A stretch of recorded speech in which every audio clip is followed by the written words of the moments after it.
On Saturday, May 19, Oldham County held a tribute to our veterans at South Oldham High School. The event included patriotic music from the Saxons Cornet Band.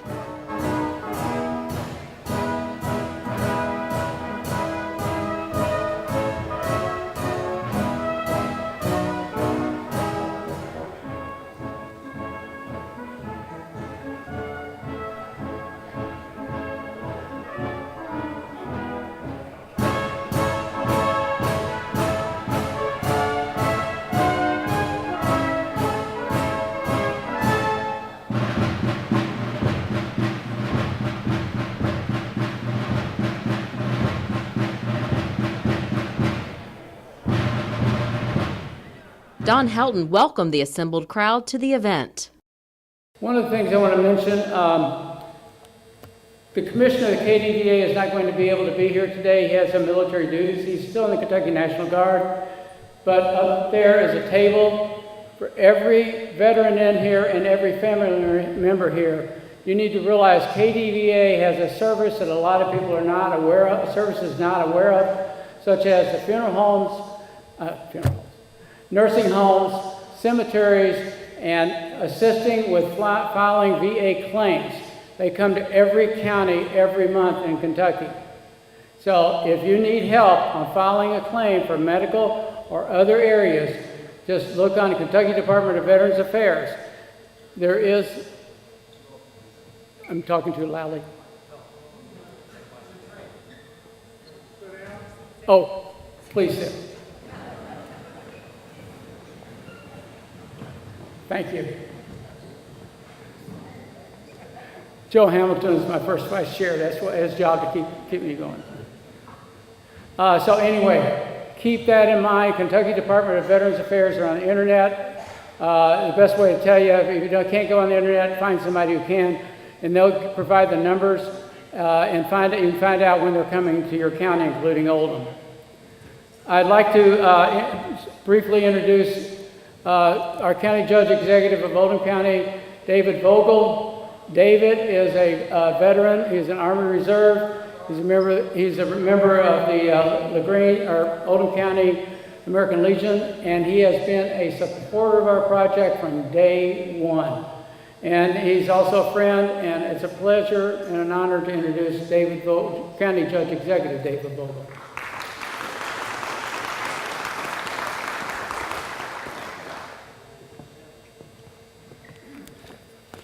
Thank you, Don. I'm going to make a slight addition. I've actually been in two services. I started out in the Army Reserve, and I ended up in the Kentucky Air Guard. So, and I'm proud to say that my daughter, Laura, who is at the post today in the Air Guard, this is a Guard weekend, and she's been on active duty for 4 years and then came out and went in the Guard. So I'm quite proud of her. I want to thank everyone who's taken the time to come out this morning. Appreciate all of you. Certainly wish the stands could be filled. It's amazing how, as a country, we come together in times of crisis, and then if the crisis doesn't seem to be quite on us, people drift away a little bit, do their own thing. We have many veterans here this morning, and we appreciate all of you. You stand in a line, a long line actually, of people who have answered the call to our nation. That line, we have a lot of flags here that go back a ways, but the call actually goes back to 1776. This county, Oldham County, is named after a veteran of the Revolutionary War, and Colonel William Oldham will be dedicating a statue in his honor on the third Saturday in July, Oldham County Day. I encourage all of you to come out and recognize him. He fought, he was a person who responded in Western Virginia to the call from President Washington for riflemen. And there were two companies of Virginia riflemen that left Berkeley County, Virginia in June of 1776. They marched 600 miles in 23 days to get to Boston to support the revolution. William Oldham was a young man of age 23 at that time, and he was in Daniel Morgan's rifle company. Daniel Morgan went on later to be a very famous general in the Revolutionary War, and was unbeknownst at that time, two people in Daniel Morgan's rifle company would have future state of Kentucky counties named after them, one of them being, of course, William Oldham, and the other being Daniel Morgan. We have a Morgan County, Kentucky as well. In addition to Colonel Oldham, who lost his life in the Battle of the Wabash in south of Fort Wayne, Indiana in 1791, we also have 21 other veterans of the Revolutionary War who are buried in Oldham County, and we'll be including them in our memorial. So the people who are here today stand in a long line of people who have stepped forward in time of crisis, time of need, offered their skill, service, dedication, and possibly their life to give us the freedom that we enjoy today. So I'm really happy to be here to thank all of you. I enjoyed being in the service. I encourage my daughter to go in. She has enjoyed her service and has had a tremendous experience. We've all had good experiences, I think. We do have some that have come out of the service that have had difficulty, and I think the VA now, I want to thank President Trump. I really believe that he is keyed in on trying to improve the VA.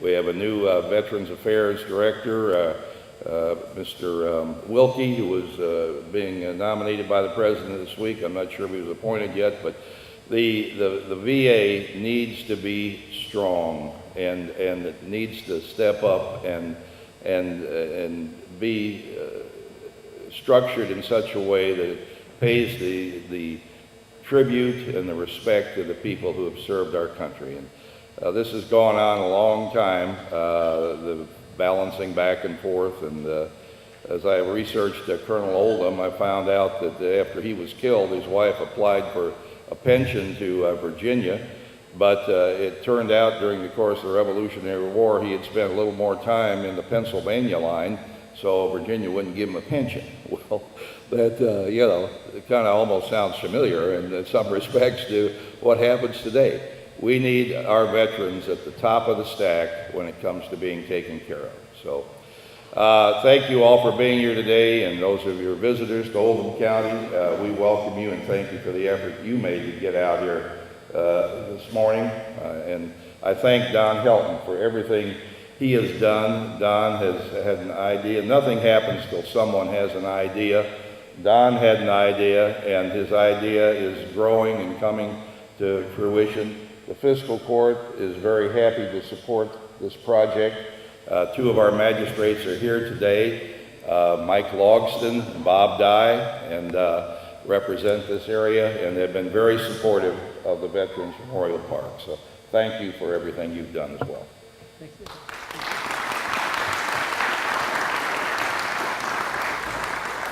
I'd be remiss, and it's in the program, but not thanking the Board of Education and the school superintendent Schultz. If you could please stand.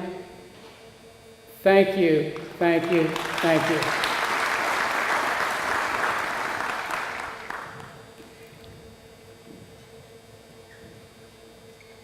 Okay, if I could have Air Force Brigadier General Steve Bullard, retired, come up. He's going to talk to you a few minutes. He's standing in for the Commissioner of KDVA, and he's going to give you a little bit of information about our National Guard. And I do need to mention, I'm sorry I didn't mention the Air National Guard. My wife and I have a son and daughter-in-law in it. He's in Texas right now training, and she's out there with your daughter. Thank you, Don. And thanks, Don and Ann. Thank you, Heather, Judge Vogel. Thank you to Jerry Nauert and all the veterans that are here today. And I'm a last-minute fill-in. Last night after the Armed Forces dinner, Don asked me if I could step in for a few minutes for Ben Adams. And General Adams can't make it because of a family issue. Everything's fine, but he can't make it today. So Don asked me to talk about one of my favorite subjects, which is the National Guard, and specifically the Kentucky National Guard. So I'm kind of winging it here, but I'll wing through it. And The Kentucky National Guard began, as most guards do, as an organized militia. And the militia concept is not the National Guard concept, the professionalized military force that we know today. It began in 1636 with the first muster in Salem, Massachusetts. And everyone in the militia, basically, which is every man in your community that's of serving age, 16 to 60 is generally that age, and they were all required to step forward to the defense of the community. My own grandfather, 10 times removed, Benjamin Bullard, had a property outside of Boston in 1652, and in 1657 his property became the site of a huge battle in King Philip's War, and that property still exists to this day. Very proud of it. These folks, they're just, it's interesting, there's still Kentucky law today is that every person in Kentucky, every male in Kentucky between the age of 16 and 60 is a member of the Kentucky militia. If you're not in the military, if you haven't served, if you're not actively serving in the National Guard or the U.S. military, you're a member of the militia and you can be called up. Yeah, a lot of people don't know that, probably don't want to, but we won't do that, obviously. At least we hope not. But the Kentucky militia began in 1775 under the command of Captain James Harrod. And of course, we have Harrod County, one of the many Kentucky counties named after military folks. These were tough men like Daniel Boone. Daniel Boone was a member of the Kentucky militia. And in fact, our headquarters in Frankfort is Boone National Guard Center. And Daniel became a colonel. Interestingly enough, at the Battle of Blue Licks, he was court-martialed afterwards. He was a major at the time, but they court-martialed him because they didn't feel he attacked the Indians or fought against them aggressively enough. Even though it was a battle that we lost. He was acquitted in the court-martial and promoted to colonel. But one of the interesting things about Daniel Boone is that he's known as a great Indian fighter, but he did not like to fight Indians because he had great respect for them. And he was not going to kill one unnecessarily. And we have great respect for him for that. We'll talk a little bit about Colonel William Oldham was Kentucky militia and rose to colonel in the militia. Isaac Shelby was the first governor of Kentucky, was the only governor of any state in the Union to lead militia in active combat at the Battle of Kings Mountain. In the War of 1812, 64% of the casualties in the War of 1812 were Kentucky militia, because that's the outsized impact we had on that war. Andrew Jackson had a lot of Kentuckians with him down at the Battle of New Orleans, and in fact, several of his generals and colonels were Kentucky residents, were Kentuckians. Very interesting. Our history is phenomenal. Well, one thing I forgot to mention is there's still a law on the books in the state of Massachusetts, and they won't get rid of it, it's a legacy law, that every male in Massachusetts must carry a gun with him when he goes to church. And that's part of the militia concept. And it's still there, it's technically still there. So Kentuckians went west to help Texas in 1836, and they were Kentuckians at the Battle of the Alamo. And they were there at the Battle of San Jacinto. There were quite a few Kentuckians there, and helped Texas stand up as a republic. And in 1846, they were back in Kentucky, fighting with Zachary Taylor and Winfield Scott in the battles of San Jacinto and the conquest of Mexico City. Several are buried in the Frankfort Cemetery. And if you ever want to go to the Frankfort Cemetery, which is a really very interesting cemetery, there's a military section there. And for the military hymn, from the halls of Montezuma to the shores of Tripoli, the halls of Montezuma, we have a display there where several veterans, Kentucky veterans killed in the battle at Mexico City are buried there, as is Preston, what's Preston's last name? I can't remember. The first Marine to ever, the first U.S. soldier to ever step foot on foreign soil in combat. He's a Kentuckian out of Frankfort. In fact, was a state senator. And he's buried there. So that's the shores of Tripoli in fighting in Libya, basically, against the pirates, the Barbary pirates. The first major reform of the Kentucky militia came in 1860 when General Simon Bolivar Buckner became the head of the Kentucky State Guard and basically formed a Kentucky State Guard, attempted to professionalize them, and gave them formal uniforms. And they the Kentucky State Guard wound up becoming the Confederate Army out of Kentucky. General Buckner became a Confederate general. He took most of the State Guard with him. The state of Kentucky remained loyal to the Union. The legislature did, and formed their own militia, which fought for the Union Army. And one of the things in Kentucky is that we're proud to be known as a Confederate state, but about 90% of Kentuckians actually supported the Union. And I have a great story. A friend of mine named Raymond Watkins was president of my company that I first joined. And when he retired, he wrote a book about his family. And I came in one day, he was serving as our secretary, and he was very, very angry. And I said, "What's wrong, Mr. Watkins?" And he goes, "My great-granddaddy was a GD Yankee." And his family had buried him as a Confederate war hero, but he was actually a Union sergeant killed at the Battle of Bentonville, North Carolina. And when they the Union Army shipped the body back to his family in Paducah, his family had him buried as a Confederate and claimed him as a Confederate soldier. And he had no idea. It was amazing. But stories like that abound. They abound. We'll go on. In early 1900, the Kentucky National Guard, or the Kentucky State Militia, played an outsized role in our state when Governor William Goebel was shot. And we virtually had a civil war in Kentucky. And half of the state militia went with the Republicans, half of the state militia went with the Democrats. And they had a standoff in Frankfort. And there was no shots fired, thank God. But it was a very interesting time, a very interesting part of history if you want to learn about it. And there's a 1-hour special on KET that airs every now and then that is absolutely phenomenal about what happened at that time. We'll move on real quick, but the Kentucky militia was very active, going with Blackjack Pershing into Mexico to chase Pancho Villa, and then became very federalized in the military service in the First World War, where 7,518 Kentucky National Guardsmen fought, and 890 of them died in the First World War. The Guard concept, and I'll finish up here real quickly, but in 1911, the Adjutant General of Ohio, Major General William Dick, became a U.S. Senator, and he sponsored something called the Dick Act. And the Dick Act professionalized the National Guard and separated it from the militia. And so from 1911 on, the National Guard became a formal military force under the Department of Defense, the War Department at that time. And so you cannot be in the National Guard and be in the militia. They are very different things. So and I have to remind a lot of my colleagues in the National Guard that you're not militia. You're not anymore. You're National Guard. There's a difference. But I can go on and on. There were, 67 members of the Kentucky National Guard were in a Bataan Death March, and 37 did not survive.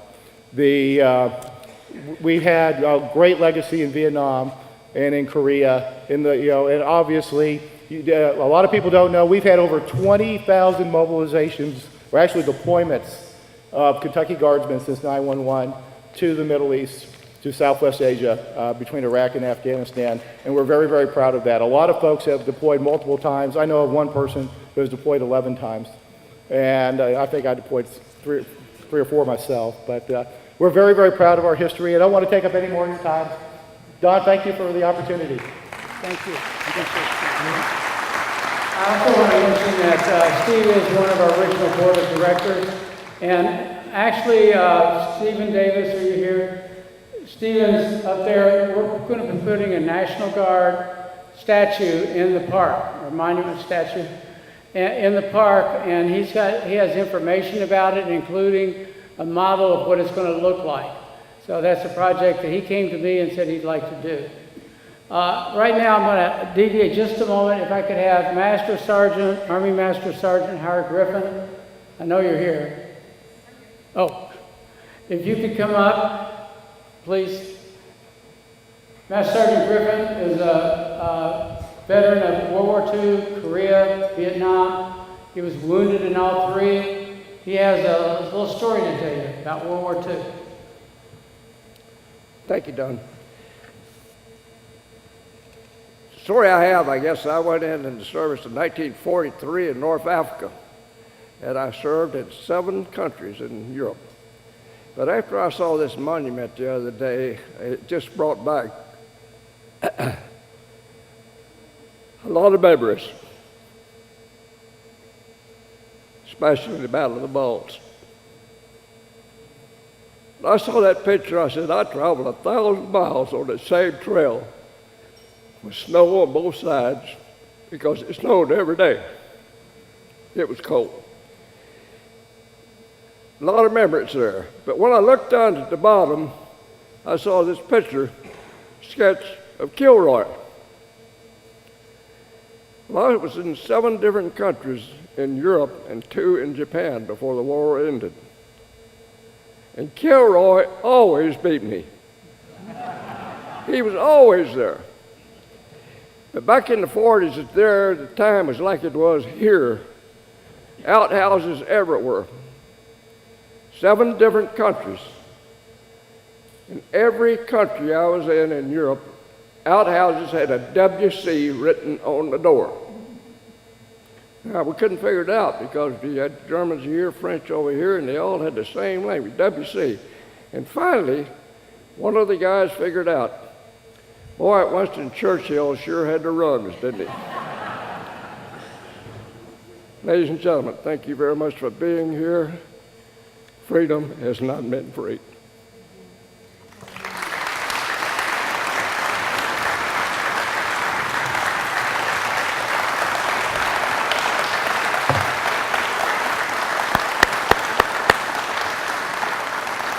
When you go out, you'll see the World War II monument. Howard Griffin is the one who sponsored that. He came up after last year's program and said we need to have a World War II monument. So extra thanks for that, okay? We're getting ready to play the Armed Forces Salute. The first branch is going to be the Army. This is what we think it is, so work with us on this. And so when you hear your branch being played, your branch song being played, please stand. Thank you.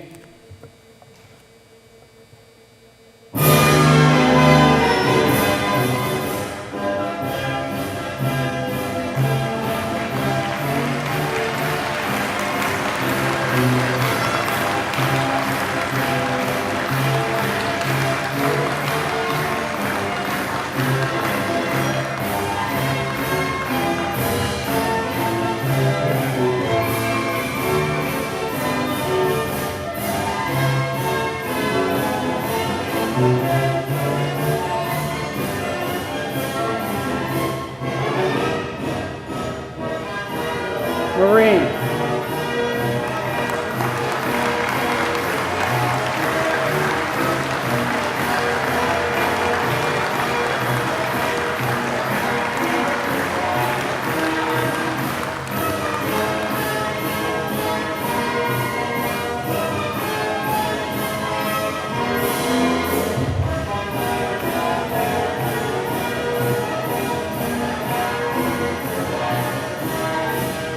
Navy.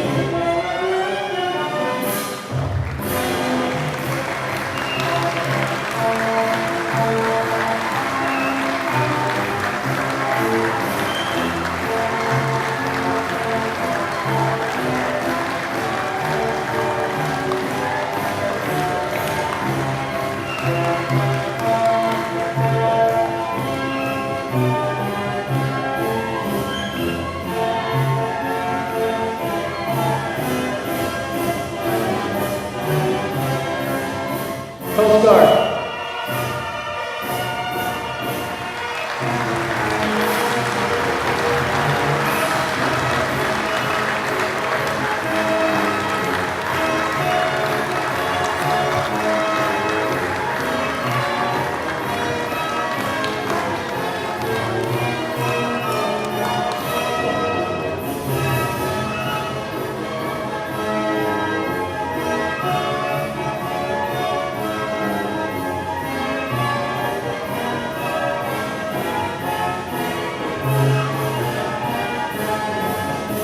Air Force.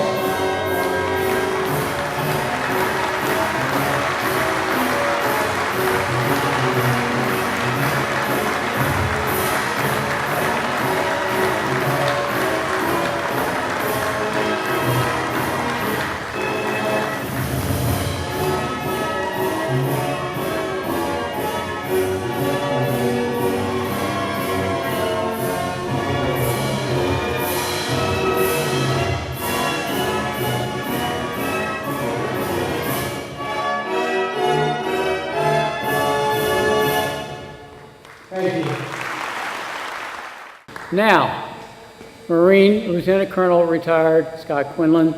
He is our fundraising chair. I'll turn it over to him. Thank you, Don. I just want to say a couple things. The park means a lot to those who are involved in it, but it should also, hopefully, mean a lot to you as well. Not everyone is memorialized on the Vietnam Wall. Not everyone is memorialized by having the county named after them.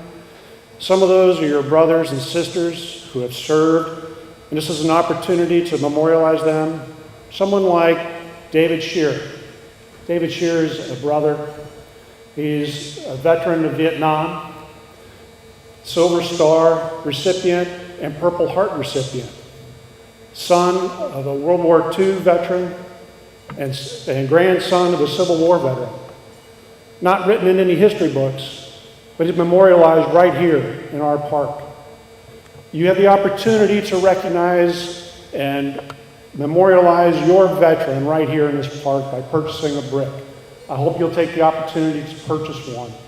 In addition to that, we have several fundraising events this year. June 21st is our Heroes and Horses event. It's hosted at Churchill Downs in the Turf Club. It's inside.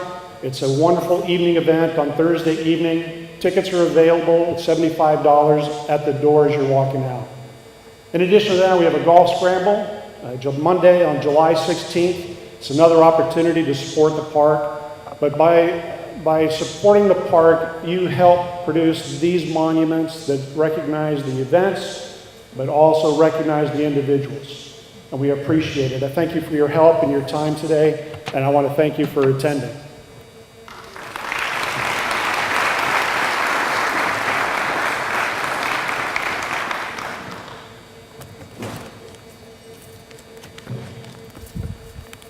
Excuse me, I lost my sheet.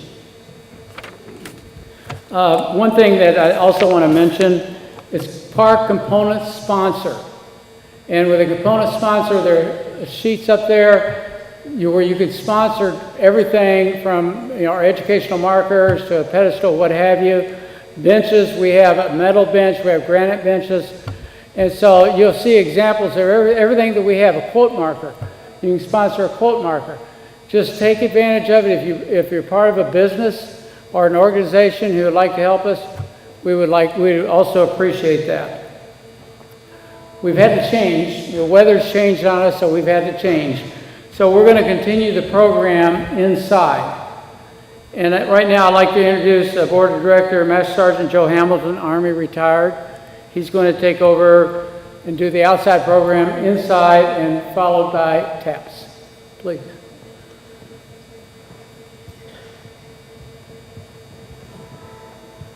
What's going to happen? They're going to be doing that's up in the SAR. We call the SAR when you're done. Okay, thank you.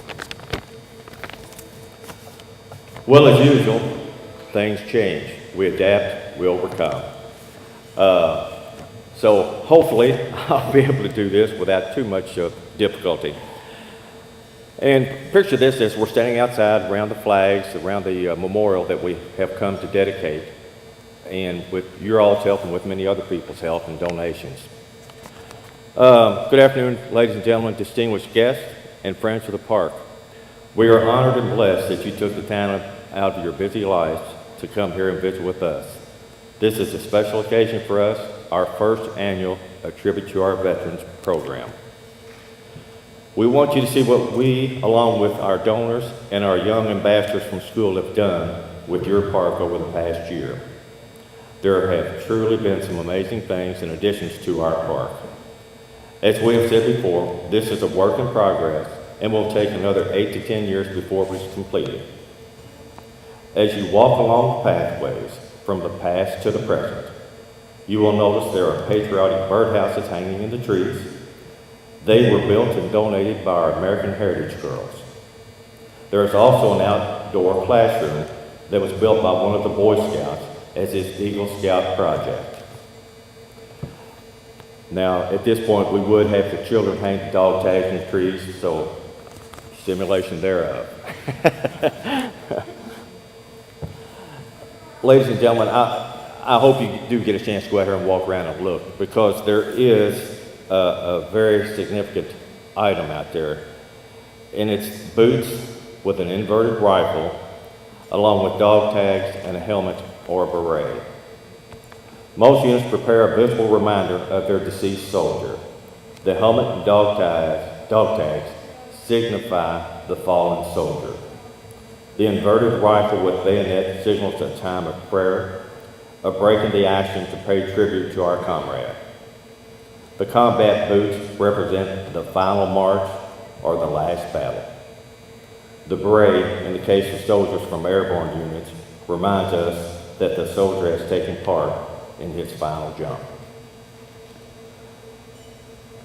At this time, we would stand for the lowering of the flags, which we won't be able to do. Yes, ma'am.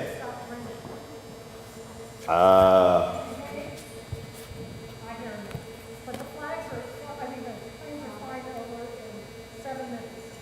Okay. And we do have a squadron of planes that are going to be flying over in 7 minutes. And we are very privileged to have them today, which is a normal thing at an event like this. And they are the vintage Warbirds.